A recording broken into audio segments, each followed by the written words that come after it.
صحبت کردن با سرنشینان داخل وسیله نقلیه ممنوعه.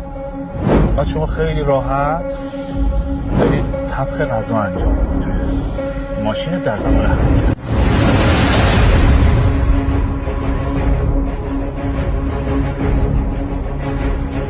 این ویدیو رو می‌خواستیم ثابت بگیریم، این پخت آشپزی رو، بعد یه اون به ذهنم رسید که تو در حال حرکت باشی، یه برنامه‌ریزی کردیم، این ویدیو رو انجام دادیم، گرفتیم. وقتی تصاویر این چنینی در فضای مجازی منتشر میشه، دست به دست میچرخه بین همه اقشار جامعه. یکی از کسانی که این تصاویر رو رصد میکنه پلیس. شما در زمان رانندگی حق انجام هیچ کاری رو جز رانندگی ندارید. یکی بیاد از روی رفتار شما بخواد تقلید بکنه این کارو، ممکنه که خطر بیشتری رو برای خودش به وجود بیاره. شما میای این کار رو انجام بدی که دیده بشی، یک رفتار خاص، یک رفتار متفاوت، ولی از اون سوی قضیه داری خطر مرگ